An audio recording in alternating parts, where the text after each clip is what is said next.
Halo anak-anak hebat, Assalamualaikum warahmatullahi wabarakatuh.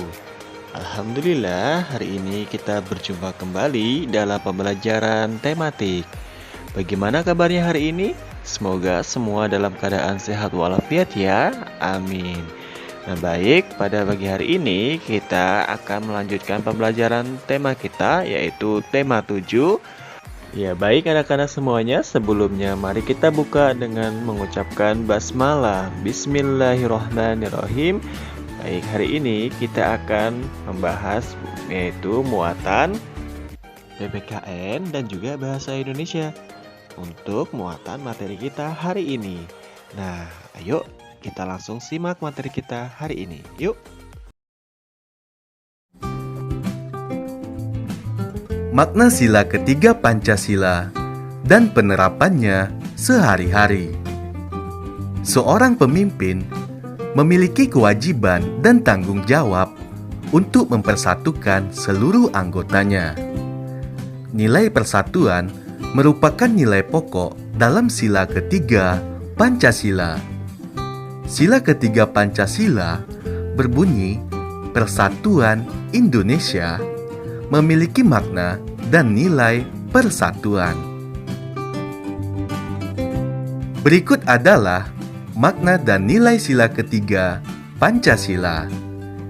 Yang pertama, menempatkan kepentingan, keselamatan, persatuan, dan kesatuan bangsa di atas kepentingan pribadi dan golongan. Yang kedua, mempunyai rasa cinta kepada tanah air, bangsa, serta negara dengan cara rela berkorban demi kepentingan bangsa. Yang ketiga, menghormati berbagai keanekaragaman yang dimiliki oleh bangsa Indonesia. Jika semua nilai-nilai dalam sila ketiga tersebut dilaksanakan dengan baik, tentunya dapat mendorong kehidupan bangsa Indonesia yang selalu menjunjung tinggi nilai persatuan dan kesatuan. Bangsa Indonesia juga tidak akan mudah terpecah belah. Berikut adalah contoh penerapan nilai-nilai persatuan di lingkungan rumah. Contoh yang pertama, mengerjakan tugas rumah secara bersama-sama. Kedua, menonton acara televisi bersama-sama. Ketiga, berwisata bersama anggota keluarga. Dan yang keempat, selalu rukun dengan saudara. Meneladani sikap pemimpin idola. Di lingkungan sekitar, ada banyak pemimpin yang bisa kita idolakan. Kita dapat mengidolakan pemimpin yang berperilaku sesuai nilai-nilai Pancasila. Pemimpin yang kita idolakan salah satunya harus mengamalkan sila ketiga Pancasila. Berikut adalah kriteria pemimpin idola sesuai nilai sila ketiga Pancasila. Yang pertama, menjaga persatuan dan kesatuan.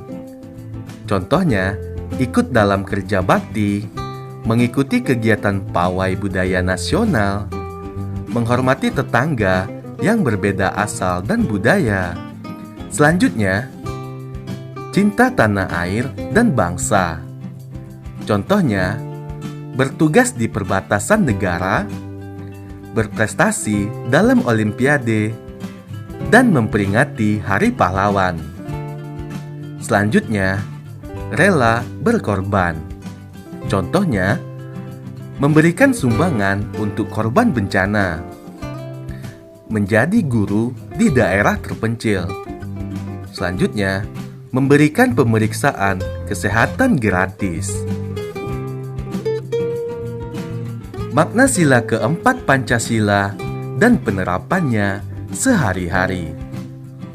Makna sila keempat Pancasila menegaskan bahwa segala proses pengambilan keputusan harus berdasarkan pada musyawarah, sehingga dapat menciptakan kesepakatan bersama.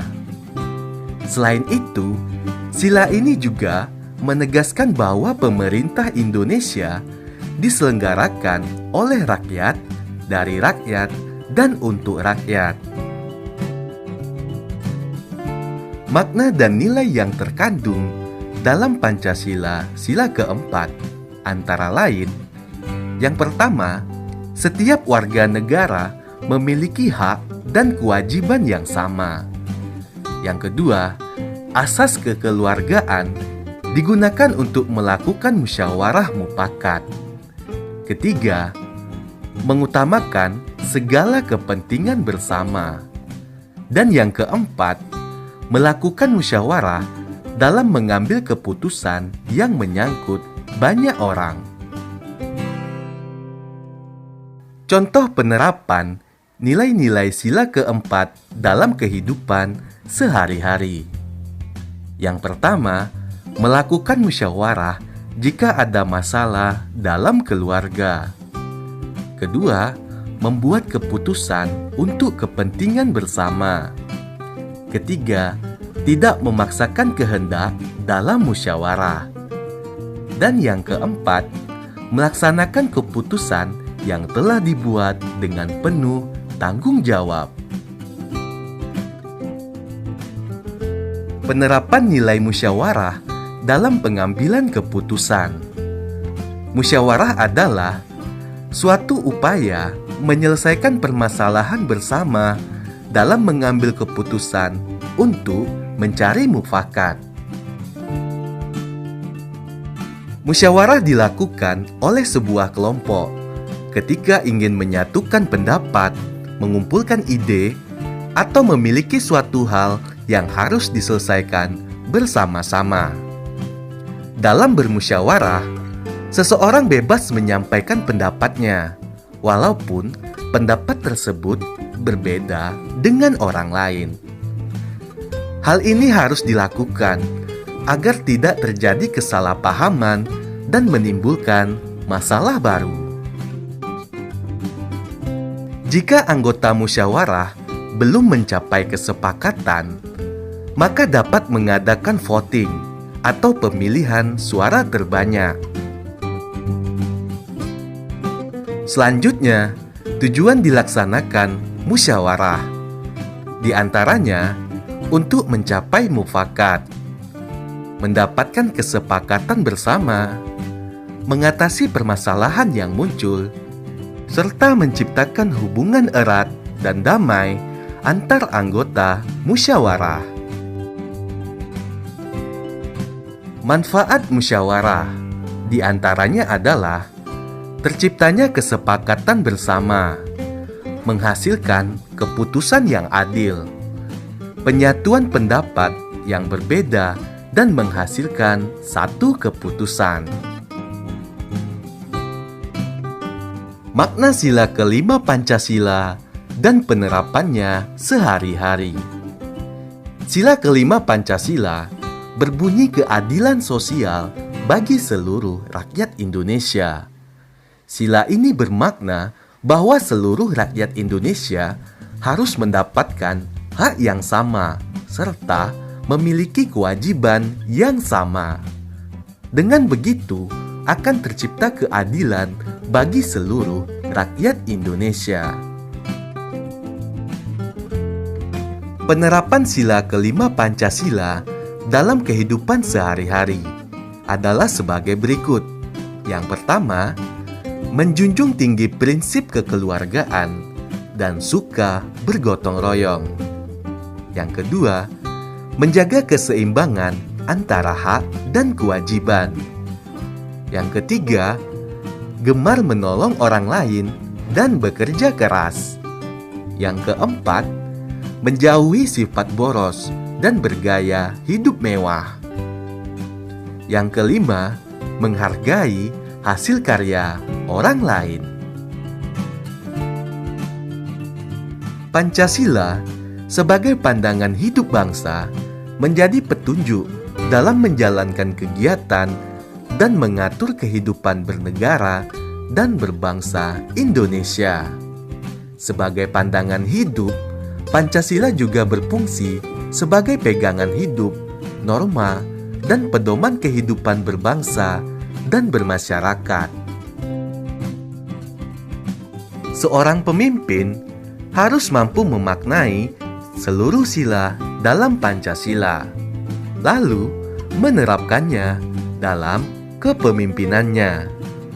Dengan begitu, ia akan menjadi pemimpin yang adil, mampu menyatukan anggotanya, dan dapat meningkatkan kesejahteraan orang-orang yang dipimpinnya. Langkah-langkah membuat teks pidato dan menyampaikan pidato yang termuat dalam muatan pembelajaran bahasa Indonesia. Pesan dari teks pidato. Biasanya, dalam berbagai pertemuan atau acara resmi, ada perwakilan tokoh masyarakat akan ditunjuk untuk berpidato. Pidato merupakan kegiatan menyampaikan gagasan atau pemikiran akan suatu hal secara lisan di depan banyak orang. Ketika berpidato, kita harus mempertimbangkan waktu berpidato. Jika pidato disampaikan terlalu lama, pendengar akan menjadi jenuh. Pidato yang baik adalah pidato yang disampaikan dengan bahasa yang lugas dan disampaikan secara runtut. Oleh karena itu, pidato harus dirancang agar menjadi pidato yang singkat dan padat, serta pesan di dalamnya tersampaikan dengan baik. Pesan dari pidato yang disampaikan biasanya diucapkan oleh orator dengan penekanan atau intonasi suara tertentu. Hal ini bertujuan agar audiensi dapat menangkap pesan dari pidato. Langkah-langkah membuat teks pidato. Kalian sudah memahami bagian-bagian dalam teks pidato. Kalian juga sudah memahami cara membuat kerangka pidato. Maka, kalian mulai dapat membuat teks pidato berdasarkan langkah-langkah sebagai berikut. Yang pertama, menentukan maksud atau tujuan pidato. Yang kedua, mengamati pendengar dari situasi sekitar. Yang ketiga, memilih topik pidato yang sesuai. Yang keempat, membuat kerangka pidato. Kerangka pidato dibuat untuk memudahkan kita menyusun teks pidato. Dan yang terakhir, menguraikannya secara mendetail. Menyampaikan teks pidato.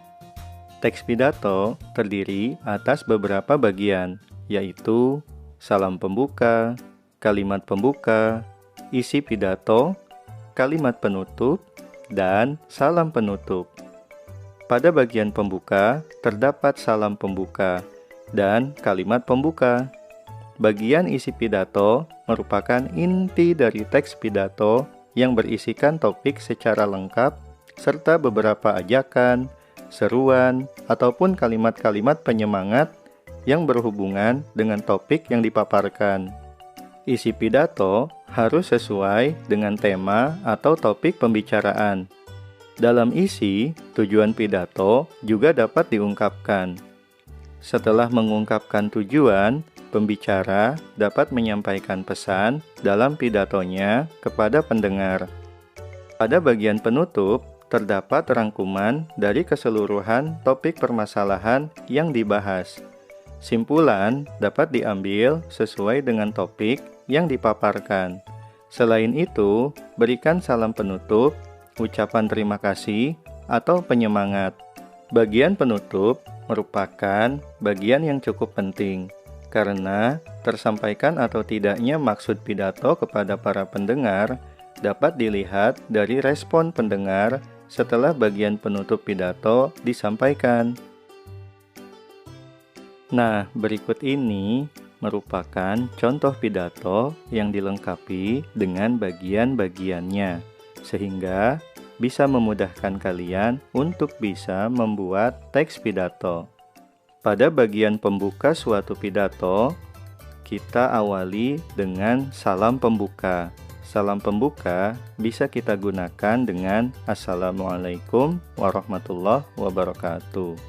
Lalu, kita buat kalimat pembuka berupa ungkapan sapaan terhadap audiensi kita. Misalnya, murid-muridku yang Bapak cintai. Berikutnya, dalam bagian pembuka pidato, tak lupa kita berikan ungkapan rasa syukur. Contohnya, seperti berikut. Marilah kita memanjatkan syukur kehadirat Allah Subhanahu wa Ta'ala, karena atas karunia-Nya kita dapat berkumpul di sini. Lalu, pada bagian pembuka juga terdapat maksud dan tujuan. Contoh maksud dan tujuan pada pidato ini adalah, di pagi hari ini, Bapak akan menyampaikan pidato tentang pentingnya kedisiplinan di sekolah. Setelah bagian pembuka pada suatu pidato, lalu diikuti dengan bagian isi. Nah, berikut ini adalah contoh bagian isi dari kelanjutan pidato yang tadi. Murid-muridku yang Bapak cintai, hendaknya kita selalu bersikap disiplin. Bersikap disiplin perlu dilakukan karena bermanfaat bagi kehidupan. Dengan memiliki sikap disiplin, segala aktivitas yang kita lakukan akan berjalan dengan tertib dan lebih teratur. Kedisiplinan juga membuat kegiatan belajar mengajar dapat berjalan dengan lancar. Kedisiplinan dapat kita terapkan di lingkungan sekolah. Antara lain, datang ke sekolah tepat waktu, selalu berdoa sebelum dan sesudah belajar, mengerjakan pekerjaan rumah yang ditugaskan guru dengan tepat waktu, dan menaati peraturan sekolah. Itulah bagian isi pidato. Bagian isi pidato tersebut terdapat informasi. Adapun informasinya diantaranya sebagai berikut. Dengan menerapkan sikap disiplin, dapat membuat aktivitas yang dilakukan berjalan dengan tertib dan lebih teratur. Kemudian informasi selanjutnya, berbagai contoh menerapkan kedisiplinan di sekolah. Bagian terakhir dalam suatu pidato adalah bagian penutup. Pada bagian penutup, terdapat kalimat penutup. Misalkan, murid-muridku yang Bapak cintai, demikian pidato yang dapat Bapak sampaikan. Lalu, setelah kalimat penutup, biasanya terdapat suatu harapan.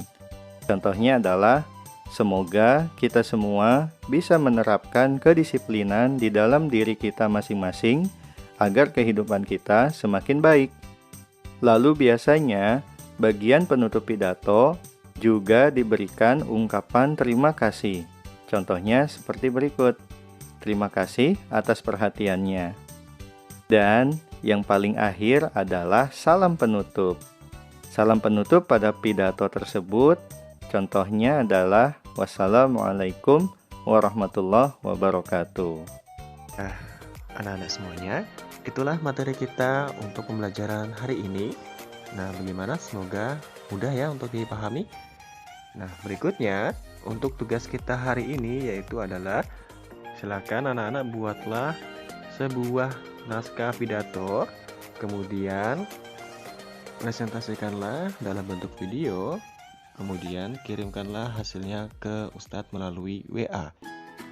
Nah, jangan lupa untuk memperhatikan langkah-langkah saat menyampaikan pidato juga ya, yaitu menguasai materi, berpenampilan menarik, berpidato dengan singkat, padat, dan jelas, menggunakan intonasi dan mimik wajah yang tepat, menggunakan gerak tubuh yang wajar, hindari ketegangan, menggunakan bahasa yang baik, dan jangan terpaku pada teks ya.